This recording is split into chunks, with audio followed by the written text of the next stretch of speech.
Hello बेटा जी, मेरा नाम है रोहित कुमार गौतम और आज हम लोग शुरू करने वाले हैं अपने क्लास 11th का बायोलॉजी का सब्जेक्ट। और इस बायोलॉजी के सब्जेक्ट में हम लोग सबसे पहले पढ़ने वाले हैं पहला चैप्टर जो कि है द लिविंग वर्ल्ड। तो इस चैप्टर में आगे बढ़ने से पहले या इस चैप्टर को शुरू करने से पहले हम लोग अपने सब्जेक्ट के बारे में थोड़ा सा जान लेते हैं कि हमारा ये जो सब्जेक्ट है वो क्या चीज़ है। ठीक है, क्योंकि हमें मालूम होना चाहिए कि ये सब्जेक्ट क्या है, क्या चीज़ है और हम लोग इसके अंदर किस तरह की पढ़ाई करते हैं बायोलॉजी के अंदर। एटलीस्ट हम लोगों को ये तो मालूम होना चाहिए ना कि बायोलॉजी की डेफिनेशन क्या है।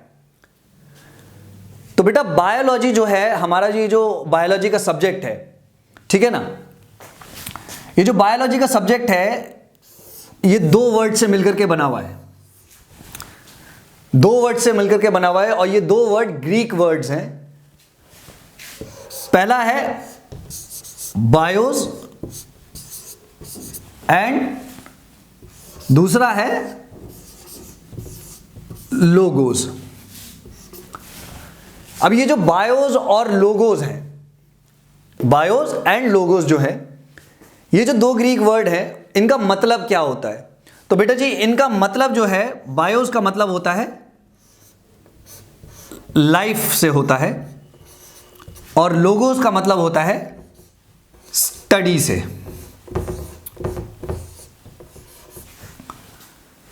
बायोस का मतलब हो गया लाइफ और लोगोस का मतलब हो गया स्टडी। यानी कि जिस साइंस की ब्रांच में, क्योंकि बायोलॉजी जो है हमारी वो साइंस की ब्रांच में है, तो हम कह सकते हैं कि साइंस की एक ऐसी ब्रांच जिसके अंदर हम लोग लाइफ के बारे में पढ़ते हैं उसको हम बायोलॉजी कहते हैं। अब बेटा जी हमें मालूम होना चाहिए कि बायोलॉजी की डेफिनेशन क्या है, तो मैं आपको यहां पर बायोलॉजी की जो है वो डेफिनेशन देता हूं। तो बेटा जी देखो, यहां पर जो हमारी जो डेफिनेशन हमने लिखी है वो बायोलॉजी की डेफिनेशन जो है हमने लिखी हुई है यहां पर। तो हम लोग देखो इस डेफिनेशन को समझने की कोशिश करेंगे कि ये जो डेफिनेशन है बायोलॉजी की वो हमसे क्या कह रही है। तो जैसे कि मैंने यहां पर लिखा है डेफिनेशन में इसकी, it is the branch of science which deals with the study of living organisms including their physical structure, chemical composition, function, development and evolution। तो हम लोग इस डेफिनेशन को थोड़ा सा समझने की कोशिश करते हैं कि ये जो बायोलॉजी की डेफिनेशन है हमारी, ये हमसे कहना क्या चाह रही है। ठीक है, ये जो हमारी बायोलॉजी की डेफिनेशन है ये हमसे कह रही है कि साइंस की एक ऐसी ब्रांच जिसके अंदर हम लोग पढ़ते हैं लिविंग ऑर्गेनिज्म के बारे में, उनके फिजिकल स्ट्रक्चर के बारे में कि वो फिजिकल स्ट्रक्चर कैसा होता है लिविंग ऑर्गेनिजम्स का। लाइक एग्जांपल के तौर पे मैं अगर आपको बताऊं तो देखो हर एक लिविंग ऑर्गेनिज्म का जो फिजिकल स्ट्रक्चर है वो अलग होता है। लाइक एनिमल्स का फिजिकल स्ट्रक्चर अलग होता है। एनिमल्स में आपके लायन का फिजिकल स्ट्रक्चर अलग है, एलिफेंट का फिजिकल स्ट्रक्चर अलग है, ठीक उसी तरह से और ह्यूमंस का फिजिकल स्ट्रक्चर अलग है क्योंकि वो लिविंग ऑर्गेनिजम्स में है ये सब। तो ये जो है फिजिकल स्ट्रक्चर के बारे में हम लोग पढ़ते हैं लिविंग ऑर्गेनिजम्स के बायोलॉजी के अंदर। केमिकल कॉम्पोजिशन के बारे में पढ़ते हैं कि वो जो केमिकल कॉम्पोजिशन है वो ऐसे कौन से केमिकल कॉम्पोजिशन से बने हैं लिविंग ऑर्गेनिजम्स, लाइक प्रोटीन से बने हैं, फैट से बने हैं, कार्बोहाइड्रेट से बने हैं। ये केमिकल कॉम्पोजिशन जो है हम लोग इसके अंदर पढ़ते हैं बायोलॉजी के अंदर कि लिविंग ऑर्गेनिजम्स जो हैं किस किस केमिकल कॉम्पोजिशन से बने हुए हैं। अब फंक्शन की बात करते हैं, यहाँ पर फंक्शन की बात करते हैं। ये जो फंक्शन है यहाँ पर ये कहना चाह रहा है फंक्शन कि लिविंग ऑर्गेनिजम्स जो है वो काम कैसे करते हैं, लिविंग ऑर्गेनिज्म किस तरह से काम करते हैं, उनकी बॉडी किस तरह से रिस्पॉन्स करती है या काम करती है। तो ये चीज़ कहना चाह रही है यहाँ पे डेफिनेशन। डेवलपमेंट के बारे में कि लिविंग ऑर्गेनिज्म का जो डेवलपमेंट है वो किस तरह से होता है, क्या होता है लिविंग ऑर्गेनिज्म के डेवलपमेंट के वक्त, तो ये चीज़ हम लोग इसमें पढ़ते हैं। एंड लास्ट इज इवोल्यूशन, यानी कि समय के साथ साथ लिविंग ऑर्गेनिजम्स के अंदर क्या क्या चेंजेस आते हैं। इवोल्यूशन का मतलब है कि समय के साथ साथ जो है क्या क्या चेंजेस उसके अंदर आते हैं, किस तरह से जो है उनका फिजिकल स्ट्रक्चर बदल जाता है।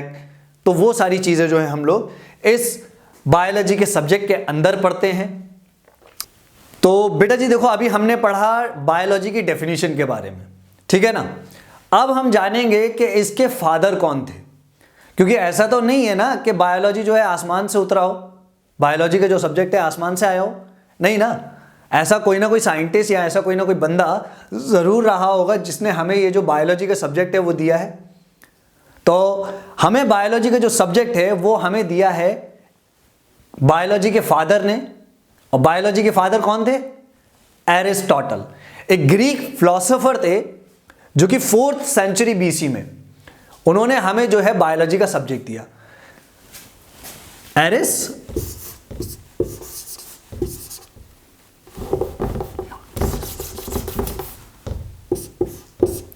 एरिस्टोटल, इन्होंने जो है हमें बायोलॉजी का सब्जेक्ट दिया। ये थे फादर ऑफ बायोलॉजी।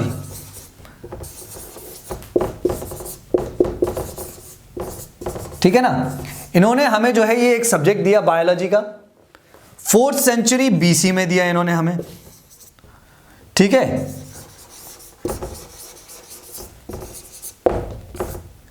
यानी कि बिफोर क्राइस्ट, क्राइस्ट से पहले जो है हमें इन्होंने जो है एक सब्जेक्ट दिया बायोलॉजी का।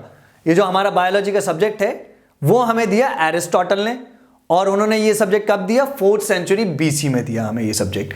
ठीक है ना, तो ये तो हमारा छोटा सा एक डिस्कशन था बायोलॉजी के सब्जेक्ट के ऊपर।